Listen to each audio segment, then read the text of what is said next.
ইয়া আইয়ুহাল্লাযীনা আমানুত্তাকুল্লাহ হাক্কা তুকাতিহি ওয়া লা তামুতুন্না ইল্লা ওয়া আনতুম মুসলিমুন। আল্লাহ বলেন, হে ঈমানদারগণ, ভয় করো কারে? আল্লাহরে। ভয়ের মতো ভয় করো, মরার আগে মরো।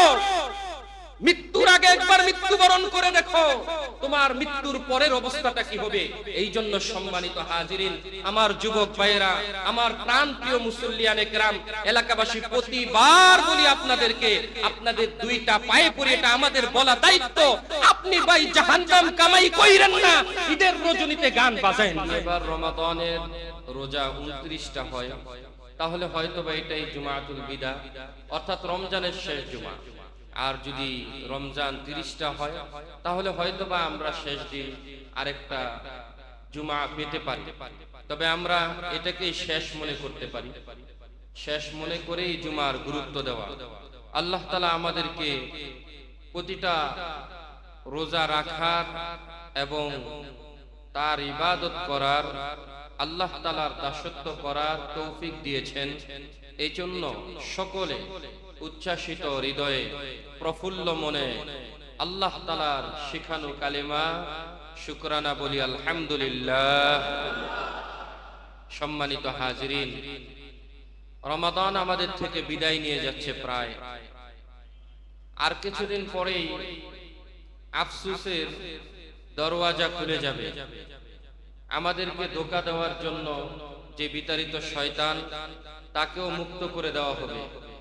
এখন যেই পরিবেশ আছে, সেই পরিবেশ আপনি আর পাবেন না।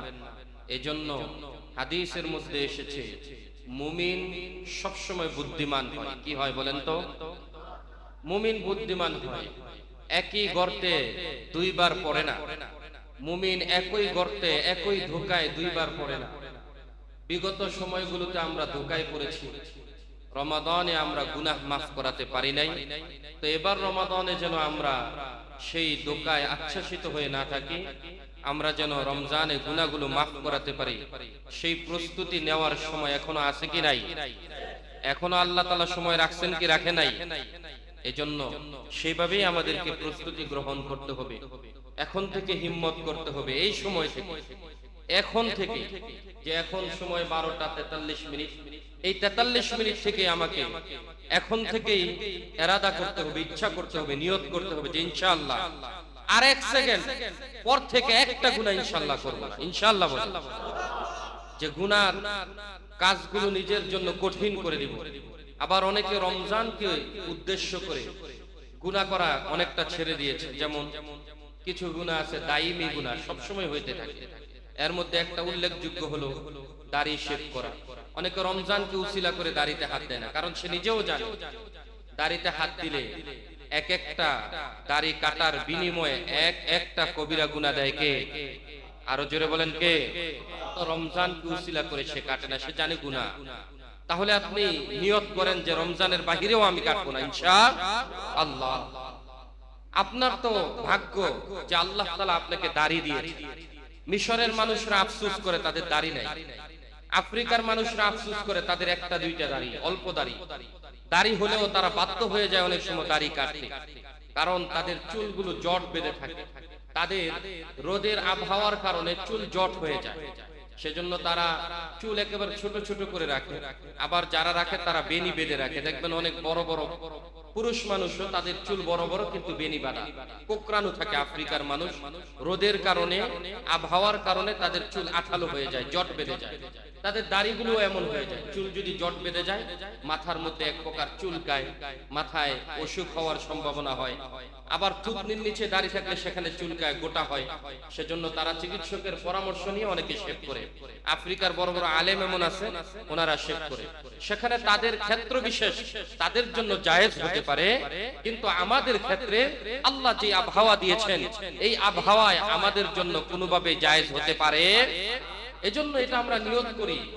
ভাই, আপনি ভাববেন যে হুজুর মনে হয় আমারে দেখেই বলতেছে, আমি কেউরে দেখে বলতেছি না, আমি আল্লাহর জন্য বলতেছি। এটাকে ওয়াজিব সাব্যস্ত করে দিয়েছেন কে? মুমিন হলে কথা হৃদয়ের কান থেকে আমরা শুনবো। আমি যদি ইমানদার হই, আমার তো কিছু সাইনবোর্ড লাগবে। কি বলেন আপনি? লাগবে কি লাগবে না? সেজন্য আল্লাহ তাআলার কাছে দাঁড়াতে হলে রাসূলুল্লাহ সাল্লাল্লাহু আলাইহি ওয়াসাল্লামের উম্মত হিসেবে প্রমাণ দিতে হলে আমাকে কিছু সাইনবোর্ড লাগবে। দেখেন আপনি এখনো দাড়ি কাটেন, আপনার বয়স 50 হয়ে গেছে, কি লাভ? আপনার চামড়া এখন থুবড়ে গেছে। আপনার মতো অনেক মানুষ আছে যে দেখেন যাদের চামড়াগুলো টান টান আছে, যুবক যে দাড়ি কাটার কথা সে দাড়ি রেখে দিয়েছে। আর আপনারে দেখলে এখন নারীরা ওয়াক্তু কয়, আর যেই যুবকরে দেখলে আই লাভ ইউ কয় সেই যুবক দাড়ি রাখে, আর আপনি নির্লজ্জ বুড়া হয়ে চামড়া থুবড়ে গেল আপনি দাড়ি শেভ করেন। নাউজুবিল্লাহ বলেন। এই জন্য এই রমজানে শয়তানকে আল্লাহ বন্দী করে রেখেছেন। এই হিম্মত করেন যে গুনাহ করব না, আল্লাহ তৌফিক দান করুক। সকলে বলেন আমিন। যে ব্যক্তির দাড়ি থাকে একটা উপকার হলো এই, আল্লাহ তাআলা তার দৈহিক দৃষ্টি শক্তি, শারীরিক শক্তি বৃদ্ধি করে দেয়। সুবহানাল্লাহ বলেন। এটা হাদিসের কথা, পাশাপাশি এটা সায়েন্সেরও কথা। যার দাড়ি থাকে তার দৈহিক শক্তি বৃদ্ধি করে দেয় কে? আল্লাহ। তারপর আপনি দেখবেন দাড়ির সাথে চোখের একটা সম্পর্ক আছে, চুলের সাথে চোখের একটা সম্পর্ক আছে। কারো যদি দাড়ি থাকে, একটা দাড়ি টান দিয়ে দেখেন দাড়ি ছিঁড়ার পরে চোখ দিয়ে একটু পানি আসে। কেন এই পানি? সায়েন্স বলে চোখের দৃষ্টি শক্তির সাথে দাড়ির কানেক্ট করে দিয়েছেন কে? আল্লাহ তাআলা। পুরুষত্বের শক্তির সাথে দাড়ির কানেক্ট করে দিয়েছেন কে? আল্লাহ তাআলা। কিছু শরীরের পশম আছে, এগুলো কেটে ফেলতে হয়, আর কিছু শরীরের পশম আছে এগুলোকে হাত দেওয়া যায় না, রেখে দিতে হয়। আপনার অবাঞ্ছিত পশম আপনি কেটে ফেলবেন, আর যেগুলো রাখার সেগুলো রেখে দিবেন। এটাই ইসলামের বিধান। এটাই কার বিধান? আপনি সাধারণ একটা দাড়ির বিষয় আপনি মানতে পারলেন না, তাহলে আপনি ইসলামের বড় বড় বিধান কিভাবে বাস্তবায়ন করবেন? আপনি আপনার নিজের শরীরের মধ্যে দাড়ির সুন্নত ওয়াজিব বাস্তবায়ন করতে পারলেন না, রাষ্ট্রের মঞ্চে দাঁড়িয়ে আপনি কিভাবে ইসলাম প্রতিষ্ঠা করবেন?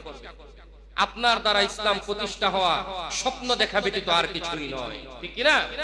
এজন্য আপনি এবং আমি নিজের মাঝে আগে সুন্নত বাস্তবায়ন করেন, ইসলামী শরিয়া নিজের মধ্যে প্রতিষ্ঠা করেন। নিজের মধ্যে যখন শরীয়ত প্রতিষ্ঠিত হয়ে যাবে, ঘরের ভিতরে এমনিতেই শরীয়ত প্রতিষ্ঠিত হয়ে যাবে। একটা ঘরের ভিতরে যখন শরীয়ত প্রতিষ্ঠিত হবে, সমাজের মধ্যে শরীয়ত প্রতিষ্ঠিত হবে। একটা সমাজ যখন শরিয়া মোতাবেক চলা শুরু হবে, একটা ইউনিয়ন, একটা ওয়ার্ড, একটা পরিষদ, এইভাবে সমাজ থেকে সমাজ, ইউনিয়ন থেকে ইউনিয়ন, জেলা থেকে জেলা, থানা থেকে থানা, এক সময় ইসলামের বিপ্লব এমন ভাবে হবে সারা বিশ্বে ইসলাম প্রতিষ্ঠিত হয়ে যাবে। সেজন্য নিজের মধ্যে শরিয়া প্রতিষ্ঠিত করেন। আপনি তো নিজে এটাই পছন্দ করেন না যে আপনার গায়ের মধ্যে শরীয়তের একটা জিনিস থাকুক। রাসূলুল্লাহর অন্যতম সুন্নাহ হলো যে জুমার দিনে, বলেন তো আল্লাহর রাসূলের জীবনে কয়বার শার্ট পরছেন? বলেন, কেউ কি জানেন রাসূল জীবনে কয়বার শার্ট পরছেন? কেউ জানেন? জানেন না। আর জীবনে পাঞ্জাবি পরছেন কতদিন? বেঁচে ছিলেন যতদিন। বলেন, বেঁচে ছিলেন যতদিন। কিন্তু দুর্ভাগ্য, জুমার পর জুমা যায়, জুমার পর জুমা যায়, পাঞ্জাবি আমার পছন্দ হয় না। তাহলে বুঝতে হবে আপনার শরীরের সুন্নতি তো আপনি পছন্দ করেন না। কথাটা হলো গ্রামে এইভাবে বলে, আমার মেয়ে তো আমারই পছন্দ হয় না, পাত্রপক্ষের কি পছন্দ? আপনার ইসলাম আপনিই ভালোবাসলেন না, অন্য ধর্মের কাছে আপনি কিভাবে আইডল হিসেবে দাঁড়াবেন? আপনি কিভাবে অন্য ধর্মের কাছে পেশ করবেন? বড় তোর পরিতাপের বিষয়, ঠিক কিনা বলেন? কথাগুলো জুমলায়ে মুতারিজা, অতিরিক্ত কথা হিসেবে বললাম এই জন্য যে শয়তানকে আল্লাহ এখন শিকলবদ্ধ করে রেখেছেন। আপনি একটু চেষ্টা করলেই পারেন আমল করতে, আপনি একটু চেষ্টা করলেই পারেন গুনাহটাকে ছেড়ে দিতে, আপনি একটু চেষ্টা করলেই পারেন চেঞ্জ করে দিতে। এই 30 দিনে যখন নাকি আপনি দাড়ি রেখে দিতেন, আপনাকে সবাই দাড়িওয়ালা হিসেবে দেখে ফেলতো, বাস ঈদের পরে দাড়ি রাখতে আর লজ্জা করতো না। কিন্তু হঠাৎ করে যখন দাড়ি রাখবেন, লজ্জা করব, শয়তান যখন ছুটি পাবে তখন আর আপনি দাড়ি রাখতে পারবেন না। দাড়ি রেখে বন্ধুদের কাছে গেলে বলবো, কোন হুজুরের ওয়াজ শুনছো, তোরে বুড়া বুড়া লাগে। বউ বলবে যে তোমারে বুড়া বুড়া লাগে, তাহলে বউকে বলবেন যদি বুড়া বুড়া লাগে, তোমার কাছে জুয়ান হতে হলে দাড়ি না রাখলে তো অন্য মেয়েও আমাকে চোখ টিপ দেয়, সেটা মাইনা নিবা কি? তার জিজ্ঞেস করবে। অথবা স্ত্রীকে বলবেন শেভ করতে প্রতিদিন প্রতি সপ্তাহে 40 টাকা লাগে, 40 টাকা তোমারে দিয়ে দেব, আমারে দাড়ি রাখার পারমিশন দিয়ে দাও। দেখবেন যে বউ আপনারে লাফায় লাফায় দাড়ি রাখার পারমিশন দিয়েছে। সেজন্য আমরা এই সুন্নত পালন করব তো ইনশাআল্লাহ। আমরা মার্কেটে গেলে টি শার্ট, তারপরে শর্টকাট শার্ট, যত চাপিল প্যান্ট আছে সব আমরা পছন্দ করি। কেউ জুব্বার দোকানে গিয়ে জুব্বা পছন্দ করে না, অথচ মুহাম্মদুর রাসূলুল্লাহ জুব্বা ছাড়া জিন্দেগিতে কোনোদিন পোশাকই পরিধান করে না। তাছাড়া আপনার জন্য স্টাইলিশ পোশাকও তো মুহাম্মদ রেখে গিয়েছেন সাল্লাল্লাহু আলাইহি ওয়াসাল্লাম। আপনার জন্য ইসলামে মডেল হিসেবে মডেলিং করার জন্য কিছু জামা আল্লাহর রাসূল রাখছে কি রাখে নাই? আপনি পরেন, কাটা পাঞ্জাবি পরেন, নিচে সাক পর্যন্ত পরেন, আপনি হাঁটুর নিচ পর্যন্ত জামা, লম্বা জামা পরিধান করেন, রাসূল নিষেধ করে নাই। কত সুন্দর পাঞ্জাবি আছে এখনকার সময়ের মুসলিম যুবকদের জন্য, অথচ আমার দেশের জাতীয় পোশাক হলো পাঞ্জাবি, আমার ধর্মের জাতীয় পোশাক হলো পাঞ্জাবি। না তুমি দেশের জাতীয় পোশাককে পছন্দ করলা, না তোমার ধর্মের জাতীয় পোশাককে পছন্দ করলা, ঈদের মধ্যে তুমি কোন অপসংস্কৃতিকে এই দেশের মধ্যে চালু করার চেষ্টা করছো? সেজন্য এগুলো আমাদের জন্য আফসোসের বিষয়। আল্লাহ তাআলা আমাদের আফসোসের দিন, এই পরিতাপগুলো আল্লাহ তাআলা আমাদেরকে কেটে ওঠার তৌফিক দান করুক। সকলে বলেন আমিন, আরো জোরে বলেন আমিন। সম্মানিত হাজিরিন, এই রমাদানুল মুবারকের শেষ দশক আসলে সব ইবাদতগুলো এখানে এসে জ্যাম হয়ে যায়, জড়ো হয়ে যায়। এর মধ্যে অন্যতম একটা ইবাদতের সময় হলো লাইলাতুল কদর। বলেন কি? আরো জোরে বলেন, সেটা কি? লাইলাতুল কদর।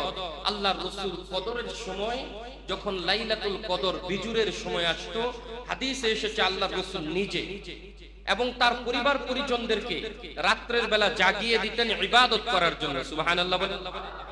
হাদিসে এটাও এসেছে আল্লাহর রাসূল শুধু জাগিয়ে দিতেন না, একজন কৃষক মাঝে মাঝে ক্লান্ত হয়ে গেলে কৃষি কাজটাকে মজবুত ভাবে যেন করতে পারে, কোমরের মধ্যে একটা গামছা বেঁধে দেয়। কি বলেন, বাঁধে কি বাঁধে না? অনেক সময় দেখবেন মা বোনরা যখন কাজ করে ঘরের ভিতরে, কাজ করতে করতে শরীর ক্লান্ত হয়ে গেলে মাঝে মাঝে নিজের ওড়নাটাকে কোমরের মধ্যে বেঁধে দেয়, কোমরের মধ্যে সুতা বাঁধে বা কাপড় বাঁধে, এই জন্য যে নিজের শরীরের মধ্যে শক্তিটা একটু বৃদ্ধি পায়। কি বলেন, কোমরের জোর বেড়ে যায়। হাদিসে এসেছে আল্লাহর রাসূল কোমরের মধ্যে কাপড় বেঁধে লাইলাতুল কদরে ইবাদতের জন্য নেমে যেতেন। তাহলে আমাদেরকে কোমরে কাপড় বেঁধে, গামছা বেঁধে নেমে যেতে হবে, যাতে করে লাইলাতুল কদরে সিজদা দিতে দিতে ক্লান্ত হয়ে না যায়, যাতে করে লাইলাতুল কদরে নামাজ পড়তে পড়তে ক্লান্ত হয়ে না যায়। আজকে আপনি গার্মেন্টস থেকে যদি মনে করেন 1 লক্ষ টাকা বেতন পাইলেন, আসার সময় টাকাটা হারায় গেল, অথবা কেউ আপনাকে স্বর্ণের একটা আংটি গিফট করলো, আসার সময় হারায় গেল, এইটাকে আপনি কিভাবে খুঁজবেন বলেন তো? আপনি মনে হয় বলবেন যা যা হইছে হইছে, নেওয়ার দরকার নেই, পড়ে গেছে গেছে, এই বইলা কি বাড়িতে চলে যাবেন নাকি খুঁজতে খুঁজতে পাগল হয়ে যাবেন? লাইলাতুল কদরের নির্দিষ্ট রজনীটা আল্লাহ তাআলা আমাদেরকে জানিয়ে দিয়েছিলেন, কিন্তু আমাদের ভুলের কারণে রাসূলকে আবার ভুলিয়ে দিয়েছেন। সেটাকে খোঁজার জন্য ওই 1 লক্ষ টাকা হারালে অথবা আংটি হারালে যেইভাবে পাগল হয়ে যাবেন, তার চেয়েও বেশি পাগল পারা হয়ে যাবে। ইবাদত করতে করতে তার চেয়েও বেশি পাগল পারা হয়ে যেতে হবে। মানুষ যেন দেখলেই আপনাকে মনে করে সে যে কি যেন দিনের জন্য ঘুরছে, ইবাদতের জন্য সে কি যেন তালাশ করতেছে।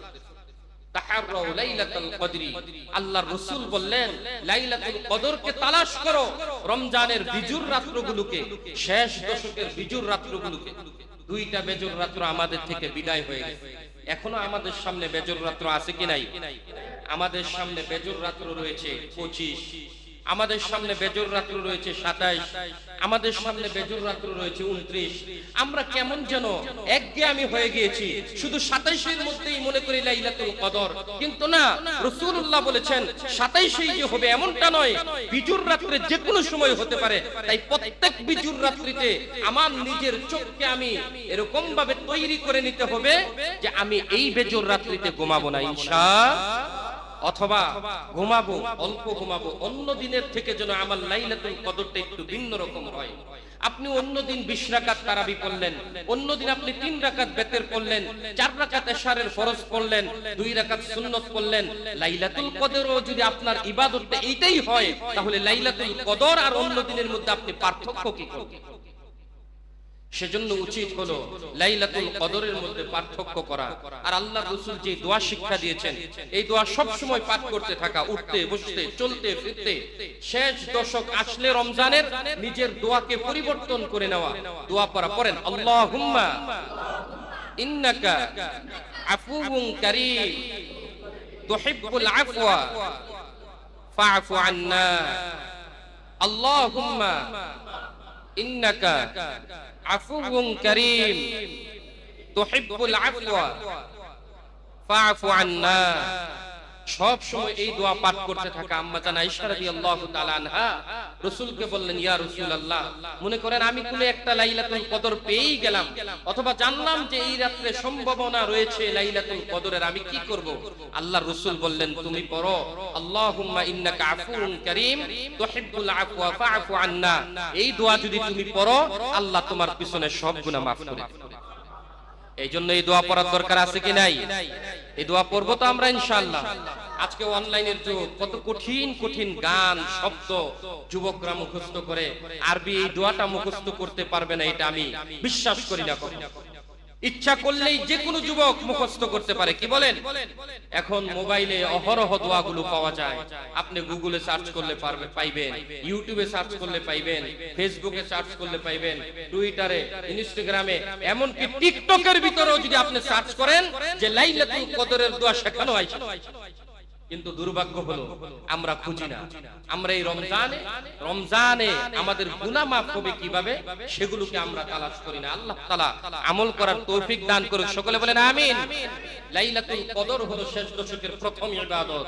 2 নাম্বার হলো শেষ দশকের মধ্যে একটা রাত্র আছে, যেই রাত্রের মধ্যে কোন মানুষ যদি জাগ্রত থাকে, আল্লাহর রাসূল বলেন হাসরের ময়দানের মধ্যে অনেক অন্তর আল্লাহর সামনে উপস্থিত হবে। এই অন্তরগুলো মৃত থাকবে, নাউযুবিল্লাহ বলেন। মৃত থাকবে মানে কি? মুহাদ্দিসিনে কেরাম এই হাদিসের তাফসীরে বলেন, ব্যাখ্যা গ্রন্থকাররা বলেন যে মৃত থাকবে মানে তার কোনো আমল থাকবে না, তার রূহটার মধ্যে কোনো নূর থাকবে না, সে আফসোস করতে থাকবে, নাফসি নাফসি করতে থাকবে, তার সুপারিশ করার জন্য কোনো নবী থাকবে না, তার সুপারিশ করার জন্য কোনো রাসূল থাকবে না, তার বংশের হাফেজে কোরআনরা তাকে চিনবে না, তার বংশের উলামায়ে কেরামরা তারে চিনবে না, বড় অসহায় হয়ে যাবে, কাঁদতে কাঁদতে এক প্রান্ত থেকে অপর প্রান্তে দৌড়াতে থাকবে। মৃত আত্মা প্রায় না সে গুনাহের বোঝা নিয়ে লড়তে পারবে, না তাকে উদ্ধার করার জন্য কোনো নেকি থাকবে। সেই সময়টাতে একটা চক্ষু থাকবে, একটা অন্তর থাকবে, যেই অন্তর জীবিত থাকবে, ওই অন্তরকে আল্লাহ নূর ঢেলে দিবেন। ওই অন্তরটা কখনো মৃত হবে না, জান্নাত পর্যন্ত তার নূরের শক্তি তাকে জান্নাতে পৌঁছাইয়া দিবে। সাহাবায়ে কেরাম প্রশ্ন করলেন, ইয়া রাসূলুল্লাহ, ইয়া হাবিবাল্লাহ, এমন অন্তর কি অন্তর যে অন্তর কোনদিন মরবে না, হাসরে মাহশুরায়ও মারা যাবে না? আল্লাহর রাসূল জানিয়ে দিলেন, ও সাহাবী শোনো, যে শেষ দশকের মধ্যে চাঁদের রাত বলা হয়, একটা রাত আছে কি নাই? ঈদের আগের রাত যখন চাঁদ উদিত হয়, চাঁদ উদিত হওয়ার পর যেই রাত্রটা ঈদের আগের রাত্র থাকে, এইটা যেমন রমাদানুল মুবারকে থাকে, ঠিক ঈদুল আযহা কুরবানির ঈদের রাতেও থাকে। আল্লাহর রাসূল বলেন, 2 ঈদের রাতের মধ্যে আমার যেই উম্মত জাগ্রত থেকে ইবাদত করবে, ওই উম্মতের অন্তরটা হাসরের ময়দানের মধ্যে মৃত অন্তরের অন্তর্ভুক্ত হবে না। ওই অন্তরটা জীবিত থাকবে, তার অন্তরের মধ্যে নূর থাকবে, সে সাহসিকতার সাথে জান্নাত পর্যন্ত পৌঁছে যাবে, নির্ভয়ে থাকবে, তার কোনো ভয় থাকবে না। আল্লাহ তাআলা তাকে নিরাশ করবেন না। এমন হতে পারে আল্লাহ নিজ জিম্মায় তার জান্নাতে পৌঁছাইয়া দিবেন। এই জন্য এমন অন্তর হওয়ার দরকার আছে কি নাই? এই জন্য সকলেই কোমর বেঁধে, দল বেঁধে যুবকদেরকে নিয়ে রাস্তার মোড়ে মোড়ে কে কে ডিজে বাজাবো, 2 হাত তোলেন। ডিজে বাজাইবেন? ডিজে বাজাইবেন? ডিজে বাজাইলে অন্তর মরবো না, কি বলেন? নাকি মরে যাইব? তাহলে 2 ঈদের রাতে, যেই অন্তর ঘুমায় না, বলেন বলেন, 2 ঈদের রাতে, বলেন বলেন, যেই অন্তর কি করে না, ঘুমায় না, জাগ্রত থাকে কার জন্য? না না, শয়তান, বসের জন্য। কারণ বস তো সেই দিন সারা পাবে, বছরের শুভেচ্ছা জানাতে হবে না, ঢোল বাজাইয়া ফুলের মালা দিয়া, কি বলেন আপনারা? আজকে যদি শামীম ওসমান নারায়ণগঞ্জের মধ্যে পা রাখে, বিএনপিরা ফুল নিয়ে যাক আর না যাক, আমলিগের যতগুলো এখন চুপ করে আছে, তারা ফুল নিয়ে এয়ারপোর্টে যাবে কি যাবে না? শেখ হাসিনা যদি আসে, তাহলে বলেন যাবে কি যাবে না? মারামারি হোক যাই হোক, কিছু তো প্রেমিক আছে কি নাই বলেন? আছে। ঘুমন্ত প্রেমিকরা এখনো ঘুমাচ্ছে। কি বলেন আপনারা? এগুলোর গ্রাণ আমরা পাচ্ছি। আল্লাহ হেফাজত করুক, সকলে বলেন আমিন। তাহলে এই ঘুমন্ত শয়তানের কিছু প্রেমিক আছে যারা সেই দিন রাত্রে পুরা মোরে মোরে তবলা বাজাইয়া, ঢোল বাজাইয়া, ডিজে বাজাইয়া মুমিনদের আমলে ডিস্টার্ব করবে, ঘুমে ডিস্টার্ব করবে, সকল এলাকাবাসীকে ডিস্টার্ব করবে। তারপর তারা তাদের শয়তান নামক বসকে আমন্ত্রণ জানাইয়া দুনিয়ার মধ্যে আনবে। ঠিক কিনা বলে? তাহলে আপনি কি শয়তানের অন্তর্ভুক্ত হবেন নাকি ঈমানদারদের অন্তর্ভুক্ত? আরো জোরে বলেন, শয়তান নাকি ঈমানদারদের?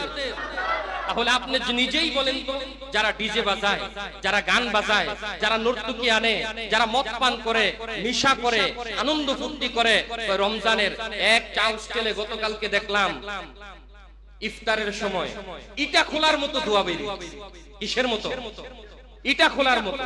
তারা সর্বপ্রথম, আমরা খেজুর খাইয়ে ইফতার করি, তারা সর্বপ্রথম তাদের প্রাণ প্রিয় খাবার যেটা বাথরুমে গিয়েও তারা খাওয়া যায়। পৃথিবীর মধ্যে সব জায়গায় খাওয়া যদিও ঠিক থাকে, কিন্তু বাথরুমের মধ্যে কোন ভদ্র মানুষ খায় না। ঠিক কিনা বলেন? কিন্তু তারা কিন্তু তাদের খাবারটা বাথরুম পর্যন্ত জায়েজ রাখে। কি বলেন আপনারা? দেখি যে চা হোস্টেল থেকে ইটা খোলার মতো ধোঁয়া বেরিয়েছে। আরে পানি নেওয়ার কথা, খেজুর নেওয়ার কথা। ঠিক এক ধরনের নেশাখোর আছে, ঠিক এক ধরনের সেই রকম রেপিস্ট রয়েছে, জিনাখোর রয়েছে। তারা সারা রমাদানে জিনা করতে পারে নাই, সারা রমজানে গান লাউড স্পিকার দিয়ে শুনতে পারে নাই, সারা রমজানে তারা গুনাহ করতে পারে নাই, নগ্নতার পরিবেশ তৈরি করতে পারে নাই। তারা চাঁদের রাতে সবকিছু শুরু করে। ঠিক কিনা বলেন? আর আমাদের ভদ্র অনেক হাজী সাহেব, অনেক মুসলিম সাহেব, অনেক মসজিদের সভাপতি, সেক্রেটারি, অনেক মসজিদের সাথে সম্পৃক্ত ব্যক্তিরা, মাদ্রাসার সাথে সম্পৃক্ত ব্যক্তিরা, এমন ব্যক্তি দাড়ি আছে, টুপি আছে, টুপি পরে না, ওই ব্যক্তি পর্যন্ত তাদেরকে দান অনুদান করে। দেয় কি দেয় না? ঠিক আসছে কোনটা? আবার তো আপনারাই বলবেন ইমাম সাহেব উচিত কথা কয় না। বলেন ঠিক কিনা? এমন ব্যক্তিদেরকে টাকা দিলে 1 টাকায় 70 নেকি দিয়া দিবেন কে? আল্লাহ নাকি পাছাই দিব? জোরে বলেন। আল্লাহ তাআলা একদম এইসা তমাছে দিয়া কে ঠিক হো যাতা। উর্দুতে বলা হয় এইসে তমাছে দিয়া কে ঠিক হো যাতা। আল্লাহ দুনিয়াতে এমন মাইর দিবে যে মৃত্যুর আগে তোরে সোজা বানায় মারবে। যেমন ব্যাঙ এবং সাপের গল্প তো আপনারা শুনেছেন। ব্যাঙ সাপরে বলে, বন্ধু তোমার এত করে বলি যে একটু সোজা হইয়া চইলো, তুমি জিন্দেগিতে সোজা হইয়া চললা না। একদিন ব্যাঙ দেখে বন্ধু ঠিকই সোজা হইয়া শুইয়া আছে। ব্যাঙ গিয়া বলল, বন্ধু কি অবস্থা, আজকে কি হইল তোমার যে সোজা হইয়া শুয়ে রইছো? তারপরে দেখে যে আদামরা হইয়া কোন রকম কয় যে একটু আগে আমার উপর দরবাইয়া ত্রিভু চলছে, অর্থাৎ এমন মায়ের দিছে সোজা না হইয়া পারি নাই। এই কথা বইলেই সাপ মইরা গেছে। ব্যাঙ বলে, বন্ধু সোজা তো হইলা মইরা সোজা হইলা, ঠিক আপনিও তো সোজা হইবেন, মইরা সোজা হইবেন, এর আগে হবেন না। এইজন্য মরার আগে সোজা হন। ইয়া আইয়ুহাল্লাযীনা আমানুত্তাকুল্লাহ হাক্কা তুকাতিহি ওয়া লা তামুতুন্না ইল্লা ওয়া আনতুম মুসলিমুন। আল্লাহ বলেন, হে ঈমানদারগণ, ভয় করো কারে? আল্লাহরে। ভয়ের মতো ভয় করো, মরার আগে মরো। মৃত্যুর আগে একবার মৃত্যুবরণ করে দেখো, তোমার মৃত্যুর পরের অবস্থাটা কি হবে। এই জন্য সম্মানিত হাজিরিন, আমার যুবক ভাইয়েরা, আমার প্রাণপ্রিয় মুসল্লিয়ানে কেরাম, এলাকাবাসী, প্রতিবার বলি আপনাদেরকে, আপনাদের দুইটা পায়ে পড়ে এটা আমাদের বলা দায়িত্ব, আপনি ভাই জাহান্নাম কামাই কইরেন না, ঈদের রজনীতে গান বাজায়েন না। এই ক্ষেত্রে আপনি টাকা দিয়েন না। আল্লাহর কাছে কি জবাব দিবেন? আপনি যে টাকা দিচ্ছেন এর মাধ্যমে আপনি জাহান্নামের টিকেট কিনছেন। আল্লাহ হেফাজত করুক, সকলে বলেন আমিন। তাহলে আপনি ঈদের রাত্রে কি করবেন? আল্লাহর রাসূল বলেন, ঈদের রাত্রিতে জাগ্রত থাকো। মুহাদ্দিসিনে কেরাম এই জাগ্রত থাকার একটা রুটিন তৈরি করে দিলেন যে চাঁদ যখন উঠে যায় তখন তো তোমার জন্য আর তারাবির সালাত থাকে না। মুমিন যেমন তারাবির সালাত করত, প্রতিদিন 20 রাকাত তারাবির সালাতে 40টা সিজদা দিত। কারে? আরো জোরে বলেন কারে? ঈদের রাতেতে মুমিন যখন সিজদা দিতে পারে না, তার হৃদয়টা আফসোস হয়ে যায়। রাসূল বলেন, দাঁড়াইয়া যাও, সালাত আদায় করো, তারপরে আবার তুমি কোরআন তেলাওয়াত করো। শরীরটা ক্লান্ত লাগছে, তুমি একটু বিশ্রাম করো, আবার উঠে যাও তাহাজ্জুদের সালাত আদায় করো, তুমি আবার ঈদের সালাতের জন্য প্রস্তুতি হয়ে যাও। আবার রাসূল বললেন যে চাঁদের রাতের পরবর্তী আমল হলো ঈদের রাতের আমল। ঈদের আমল কিসের আমল বলেন? ঈদের আমল। তাই রাসূল বললেন আমার সুন্নাহ হলো আগে আগে ঘুম থেকে উঠা, সারা রাত আমল করলেন অথবা অর্ধেক রজনী পর্যন্ত আমল করলেন, শেষ রাতে আগে আগে উঠবেন, ফজরের সময় আপনি গোসলটা সেরে ফেলবেন, মেসওয়াক করবেন, এগুলো হলো ঈদের সুন্নত। সুগন্ধি ব্যবহার করবেন, নতুন জামা যেটা কিনেছেন সেটা রেখে দিবেন, পুরান জামা পরে মসজিদে আসবেন। নাকি নতুন জামা তো শ্বশুর বাড়ির যাওয়া, কি বলেন আপনি? নষ্ট হয়ে যাবো না বাস? তাহলে নতুন জামা পরে আসবো আল্লাহর ঘরে, আল্লাহর ঘরের মেহমান, ঈদগাহে যাব নতুন জামা পরিধান করে, পারবো তো ইনশাআল্লাহ? আমরা দেখিয়ে দিতে চাই যে আমাদের আনন্দ ফুর্তি সাজসজ্জা সবকিছু কার জন্য? আরো জোরে বলেন কার জন্য? ইন্নাল্লাহা আশতারা মিনাল মুমিনিনা আনফুসাহুম ওয়া আমওয়ালাহুম বিআন্না লাহুমুল জান্নাহ। যেই মুমিনের জান মাল আনন্দ ফুর্তি সবকিছু আল্লাহর জন্য হয়ে যায়, তার কাছে জান্নাত বিক্রি করে দিয়েছেন কে? আল্লাহ জান্নাত বিক্রি করে দিয়েছেন, সুবহানাল্লাহ বলেন। এই জন্য জান্নাত তো কিনা একেবারে সহজ, আপনি খালি কিনবেন, আল্লাহ তো বিক্রি করার জন্য প্রস্তুত। তাই ঈদের দিনের মধ্যে যখন ভোর রাত্র হবে আপনি গোসল করে ফেলেন, ফজরের সালাতে চলে আসেন, ফজরের সালাতের পরে ঘরের ভিতরে গিয়ে আপনার কোনো নফল নামাজ নাই, ঈদের দিন উপলক্ষে আল্লাহ সব নফল নামাজ মাফ করে দিয়েছে, সুবহানাল্লাহ বলেন। অন্যান্য সময় আপনার ইশরাক নামাজ আছে, মসজিদে পড়েন, ঘরে পড়েন, ঈদগাহে পড়েন, যেখানেই পড়েন, কিন্তু ঈদের দিন আপনার ইশরাকের নামাজ নাই, সুবহানাল্লাহ বলেন।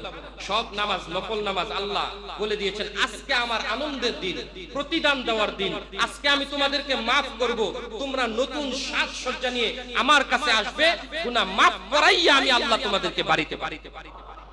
আপনার বস আজকে যদি তারেক দিয়া বলে যে ওই মাসদাইরের গোশেরবাগের এমন ব্যক্তিরে ডাকেন, অথবা অমুক সলিমুল্লাহ ওই যে মসজিদুল জুমার ইমাম সাহেবরে ডাক দেন, তাহলে আমি কি প্রধানমন্ত্রীর সামনে এইভাবে যাবো নাকি আরেকটু গেটআপ মেটআপ নিয়ে যাবো?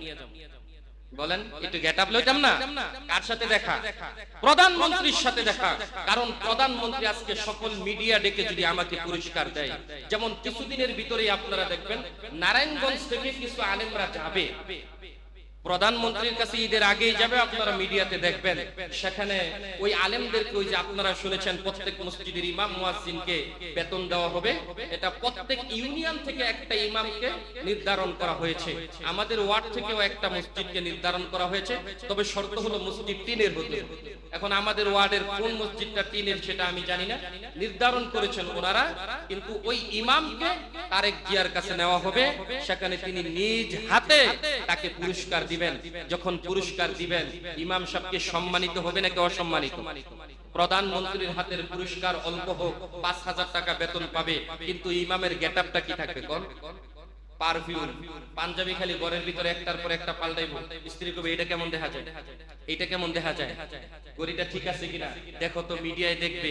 তারপরেও এই সেই গেটআপ নিয়ে ইমাম যাবে প্রধানমন্ত্রীর কাছে পুরস্কার নেওয়ার জন্য। দুনিয়ার প্রধানমন্ত্রীর কাছে যদি পুরস্কার নেওয়ার জন্য জামার পর জামা পরিবর্তন করা হয়, আমার রব তো বলেছেন ঈদের দিন রোজাদার যখন ঈদের নামাজ পড়তে আসবে, ঈদের নামাজ শেষ, আমি আল্লাহ সুবহানাহু ওয়া তাআলা যে ওয়াদা দিয়েছি, ওয়াদাল্লাহি হাক্ক, আমার ওয়াদা সত্য, সে ঈদগাহ থেকে বের হইবে এমন ভাবে যেন সে আজকে মাত্র মায়ের গর্ভ থেকে জন্মগ্রহণ করেছে, তার জিন্দেগীর কোনো গুনাহ নাই, সুবহানাল্লাহ বলেন। তার সব গুনাহ আমি মাফ করে দিয়েছি। এখানে এই গুনার ক্ষেত্রে অনেক মুহাদ্দিসিনে কেরামগণ বলেছেন এখানে সগীরা হোক কবিরা হোক সব গুনাহ মাফ, কারণ আল্লাহ যেহেতু গুনাহ মাফের ঘোষণা দিয়েছেন, সব গুনাহ মাফ। তবে হ্যাঁ, শিরকি গুনাহ অথবা কিছু কিছু মারাত্মক কিছু গুনাহ রয়েছে, এই হয় না, সেগুলো ব্যতীত, বান্দার হক ব্যতীত বাকি যত গুনাহ আছে আল্লাহ সব মাফ করে দিয়েছেন। এই জন্য ভাই মাফের জন্য আমরা রবের মেহমান হতে আসবো, ঈদগাহে আসি আর মসজিদে আসি ঈদের সালাত আদায় করতে। কিভাবে আসবো বলেন তো? নতুন জামা কাপড় পরিধান করে আসবো। আস্তে আস্তে যখন আপনি পার্লামেন্টে যান, যেই প্রধানমন্ত্রীর কাছে যান, মাঝে মাঝে দেখবেন এখানে একটা সুন্দর সিল লাগানো থাকে দানের শীষের, যদি আওয়ামী লীগের সাথে দেখা করতে যাইতেন এখানে থাকতো নৌকা, জাতীয় পার্টির সাথে দেখা করতে যাইলে এখানে থাকে সিল, একটা লাঙ্গল থাকে কি থাকে না? তুমি যদি রবের সাথে দেখা করতে আসো, রবের ওয়ালি তুকাব্বিরুল্লাহ আলা মা হাদাকুম, যেই রব তোমাকে পথ দেখিয়েছেন সেই রবের সিলটা অন্তরের বুকের উপরে থাকবে না, বুকের ভিতরে থাকবে। সেই সিলটা হলো বলেন তাকবীর দিতে দিতে আসতে হবে, কি দিতে দিতে? আল্লাহু আকবার, আল্লাহু আকবার, লা ইলাহা ইল্লাল্লাহু, আল্লাহু আকবার, আল্লাহু আকবার, ওয়ালিল্লাহিল হামদ। সবাই বলেন আল্লাহু আকবার, আল্লাহু আকবার, লা ইলাহা ইল্লাল্লাহু, আল্লাহু আকবার, আল্লাহু আকবার, ওয়ালিল্লাহিল হামদ। ঈদের দিনে সারা দিনের জিকির হলো এটা। যখন তোমরা ঈদগার ময়দান দিয়ে আসো, হাদিসে এসেছে আল্লাহর রাসূল বলেন তাকবীর পড়তে পড়তে যখন ঈদগার ময়দানে আসে মুসল্লিয়ানে কেরাম, রাস্তার পাশে দাঁড়ানো সকল ফেরেশতারা তাকে সালাম এবং কুশল বিনিময় করতে থাকে। এই জন্য ফেরেশতাদের সালাম পাইতে হলে স্লোগান দিতে হবে কার নামে? তাকবীর দিতে হবে কার নামে? পারবো তো ইনশাআল্লাহ আমল করতে? তাহলে বললাম তিনটা আমলের কথা বললাম আজকে। এক নাম্বার হলো লাইলাতুল কদরকে খুঁজতে হবে, দুই নাম্বার হলো ঈদের রাত্রিতে জাগ্রত থেকে ইবাদত করতে হবে কার? তিন নাম্বার হলো ঈদের দিনের সুন্নতগুলো আদায় করতে হবে, চার নাম্বার জুমলায়ে মুতারেজা বললাম পারলে যদি এখন থেকেই সম্ভব হয় পাঞ্জাবি পরবেন, আর যদি সম্ভব হয় দাড়িগুলোকে কাটা ছেড়ে দিবেন। পারবো তো ইনশাআল্লাহ? পারবো তো ইনশাআল্লাহ? আল্লাহ তাআলা তৌফিক দান করুক, সকলে বলেন আমিন। যা কিছু বললাম আল্লাহ আগে আমাকে সকলকে আমল করার তৌফিক দান করুক, সকলে বলেন আমিন। যারা সুন্নত পড়েনি 4 রাকাত ক্বাবলাল জুমা সুন্নত আদায় করে দিন।